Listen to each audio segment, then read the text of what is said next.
ಇದು ಲಕ್ಷ್ಮೀ ವೆಂಕಟೇಶ್ವರ ಕಲ್ಯಾಣ ಗೀತೆ. ಕೇಳಿ, ಹರಸಿ ಹರಸಿ. ವೈಕುಂಠಪತಿ ತಾನು ವೈಕುಂಠವನೆ ಬಿಟ್ಟು ವೆಂಕಟಾದ್ರಿಗೆ ಹೋಗಿ ಶ್ರೀಕಾಂತ ನಿಂತ. ನಾಲ್ಕು ಕಡೆಯೂ ನೋಡಿ ವಲ್ಮೀಕವನೆ ಕಂಡು ಏಕಾಂತ ಸ್ಥಳವೆಂದು ಬಹುಕಾಲವಲ್ಲಿದ್ದ. ಚೋಳಾಭೃತ್ಯನು ಶಿರವ ನುಡಿದಾಗ ಯವ ನೋಡಿ ತಾಳಲಾರದೆ ಸ್ವಾಮಿ ಗುರುಗಳನ್ನೇ ಕರೆಸಿ ಹೇಳಿದೌಷಧ ಮಾಡಿ ಕ್ರೋಡಾರೂಪಿಯ ಕಂಡು ಕೇಳಿ ಸ್ಥಳವನೆ ಕೊಂಡು ಲೀಲೆ ತೋರುತ್ತಲೀ. ಇರುತ್ತಿರಲು ಒಂದು ದಿನ ತುರಗವನೇ ಸ್ಮರಿಸುತ್ತಲೇ ತುರಗ ಬರಲು ಕಂಡು ಮುದದಿ ತಾನೇರಿ ಪರಿಪಾರಿ ಮೃಗಗಳ ಅಡವಿಯಲ್ಲಿ ತಾಕೊಂದು ಕರುಣಾಸಾಗರ ಒಂದು ವನವ ಕಂಡನು. ವನದಲ್ಲಿ ವನಜಾಕ್ಷಿ ರಾಜ ಪುತ್ರಿಯ ಕಂಡು ಮನಕ್ಕೆ ಬಂದಂತ ಕಲಹ ಮಾಡಿದರು. ಮನಸೇ ಜಾಪಿತ ತಾನು ಅಶ್ವಾವ ಕಳಕೊಂಡು ಘನವಾದ ಗಿರಿಯೇರಿ ಮಲಗಿದ ಹರಿಯು. ನಗದಾರ ಮಲಗಾಲು ಬಕುಳಾವತಿಯು ಆಗ ಬಗೆ ಬಗೆ ಕೇಳಾಲು ಶೋಕಾದಿ ನುಡಿದ. ಗಗನರಾಜನ ಪುತ್ರಿ ಪದ್ಮಾವತಿಯ ಕಂಡು ಹಗಲು ಇರುಳು ಆಕೆಯ ಮುಖವ ಸ್ಮರಿಸುವೆನು. ಅವಳಿಗೋ ಸುಖವಾಗಿ ಇದ್ದಲ್ಲಿಗೆ ಹೋದೆ ಅವಳಿಂದ ಎನ್ನಶ್ವ ಹತವಾಗಿ ತಮ್ಮ. ಅವಳ ಹೊರತು ಎನ್ನ ಪ್ರಾಣವೇ ನಿಲ್ಲದು ಅವಳ ಘಟನೆಯ ನೀನು ಮಾಡಬೇಕಮ್ಮ. ಅಂದ ಮಾತನ್ನು ಕೇಳಿ ಬಕುಳಾವತಿಯು ಆಗ ಆನಂದ ಧಿಮ್ರಾಜಪುರಕ್ಕೆ ತೆರಳಿದಳು. ಸುಂದರಿಯರ ಕಾರ್ಯ ಸ್ಥಿರವಾಗದೆಂದು ಕೆಂದುಳ್ಳ ಸ್ತ್ರೀರೂಪ ಧರಿಸಿದನು ಹರಿಯು. ಕೊರವಂಜಿ ತಾನಾಗಿ ನೃಪನಾಪುರಕ್ಕೆ ಹೋಗಿ ಧರಣಿ ದೇವಿಯ ಮುಂದೆ ಶಕುನ ಹೇಳಿದನು. ತಿರುಗಿ ಬರಲಾತಾಗೆ ಮಗಳ ಕೊಡುವೇನೆಂದು ಹರಿಗೆ ನಿಶ್ಚಯ ಮಾಡಿ ಶುಕರ ಕಳಿಸಿದನು. ತಾಪಸೋತ್ತಮ ಬಂದು ಪತ್ರವನೇ ಕೊಡಲು ಶ್ರೀಪತಿಯು ತಾನೋದಿ ಬೆನ್ ಹಿಂದೆಯೇ ಬರೆದ. ಆ ಪರಮ ವಂದ್ಯಾತ ಸುರಸ್ಮೋಮವನೆ ಕರೆಸಿ ಈ ಪರಿ ವೈಭೋಗ ಮಾಡಿದ ಹರಿಯು. ಅಷ್ಟಾವರ್ಗದ ಕಾರ್ಯ ಮಾಡಬೇಕೆಂದು ಸೃಷ್ಟೀಶನೆದುರಿಗೆ ಹೇಳಿದ ಬ್ರಹ್ಮ. ಅಷ್ಟಾರೊಳಗೆ ಸ್ವಾಮಿ ಲಕ್ಷ್ಮಿಯನ್ನೇ ಸ್ಮರಿಸಿ ನಿಟ್ಟುಸಿರು ಬಿಡುತ್ತಾಲಿ ಶೋಕಾದಿ ನುಡಿದ. ಆ ಕ್ಷಣದಲ್ಲಿ ತಾನು ತರಣಿಯನ್ನೇ ಕರೆಸಿ ಇಕ್ಷು ಚಾಪನ ಮಾತೆ ಬಳಿಗೆ ಹೋಗೆಂದ. ತಕ್ಷಣದಲ್ಲಿ ಸೂರ್ಯ ಹೋಗಿ ನಿಲ್ಲಲು ಹರಿಯ ಅಕ್ಷೇಮವನೆ ಕೇಳಿ ತೆರಳಿದಳು ಬೇಗ.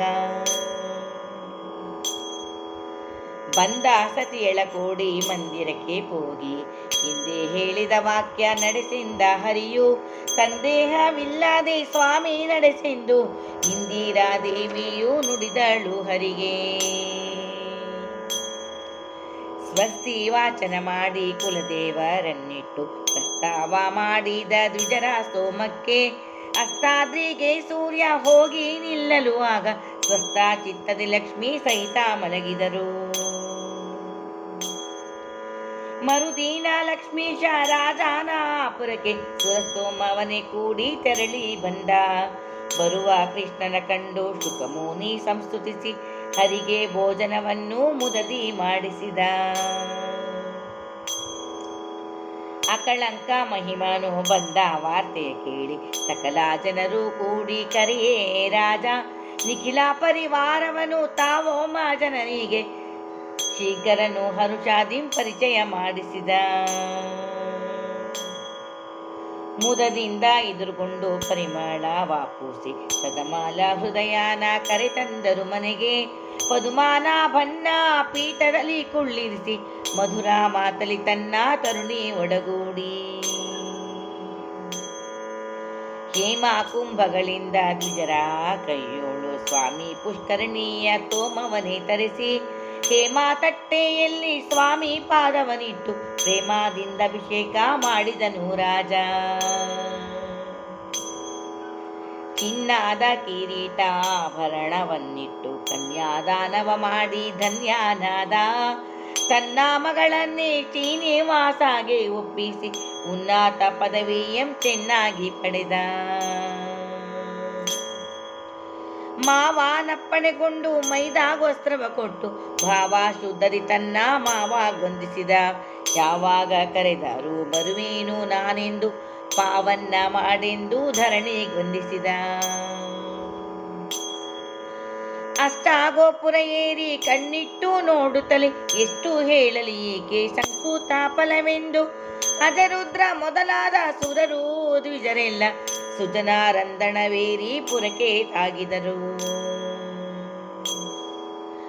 6 ತಿಂಗಳು ಮೀರಿ ಗಿರಿಗೆ ಹೋಗುವೆನೆಂದು ಧೀರ ತಾನಿಂತಾನೆ ಕುಂಭಜಾಶ್ರಮದಿ ಧರೆಯೋಳು ಅಣಕೇರಿ ಸುರಪಾತಿ ಪ್ರಿಯನಾದ ಸುಗುಣ ವೆಂಕಟರನ್ನ ಪುರಂದರ ವಿಠಲ. ಶೋಭಾನವೆನ್ನೀರೆ ಸುರರೋಳು ಸುಭಗನಿಗೆ ಶೋಭಾನವೆನ್ನೀರೆ ಸುಗುಣನಿಗೆ ಶೋಭಾನವೆನ್ನೀರೆ ತ್ರಿವಿಕ್ರಮರಾಯಗೆ ಶೋಭಾನವೆನ್ನೀರೆ ಸುರಪ್ರಿಯಗೆ. ಶೋಭಾನೆ ಶೋಭಾನೆ ಶೋಭಾನೆ ಶೋಭಾನೆ ಶೋಭಾನೆ ಶೋಭಾನೆ ಶೋಭಾನೆ ಶೋಭಾನೆ ಶೋಭಾನೆ ಶೋಭಾನೆ ಶೋಭಾನೆ ಶೋಭಾನೆ.